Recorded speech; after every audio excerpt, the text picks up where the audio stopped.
Assalamualaikum warahmatullahi wabarakatuh. Kami akan mempresentasikan cara kerja PCR yang beranggotakan Andi Mutmainnah dan saya sendiri Fitra. Slide pertama akan dibacakan oleh Andi Mutmainnah. Kepadanya saya persilahkan. Polymerase chain reaction atau PCR adalah suatu teknik yang digunakan untuk membuat banyak salinan dari satu segmen DNA. Proses ini akan menghasilkan sejumlah besar salinan dari sampel awal yang kecil.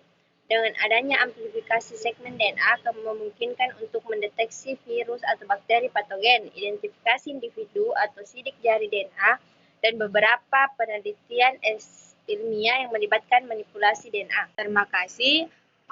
Slide selanjutnya ada 3 pokok bahasan. Yang pertama, latar belakang. Yang kedua, cara kerja PCR. Yang ketiga, kesimpulan.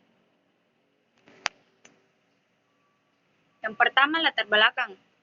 Reaksi berantai polimerase atau polymerase chain reaction PCR adalah suatu metode enzimatis untuk amplifikasi DNA dengan cara in vitro.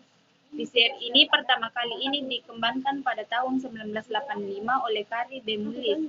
Amplifikasi DNA pada PCR dapat dicapai bila menggunakan primer oligonukleotida yang disebut amplimer. Primer DNA suatu sekuens oligonukleotida pendek yang berfungsi mengawali sintesis rantai DNA. PCR memungkinkan dilakukannya pelipat gandaan suatu fragmen DNA, umumnya primer yang digunakan pada PCR terdiri dari 20-30 nukleotida. DNA template atau cetakan yaitu fragmen DNA yang akan dilipat gandakan dan berasal dari patogen yang terdapat dalam spesimen klinik. Enzim DNA polimerase merupakan enzim termostabil dari bakteri Thermophilus aquaticus, deoksiribonukleotida trifosfat atau DNTP menempel pada ujung 3' ketika proses pemanjangan dan ion magnesium menstimulasi aktivasi polimerase. Slide selanjutnya, cara kerja PCR. Ada 3 tahapan penting dalam proses PCR yang selalu terulang dalam 30 sampai 40 siklus dan berlangsung dengan cepat. Yang pertama, denaturasi. Di dalam proses PCR, denaturasi awal dilakukan sebelum enzim tag polimerase ditambahkan ke dalam tabung reaksi. Denaturasi DNA merupakan proses pembukaan DNA untai ganda menjadi DNA untai tunggal.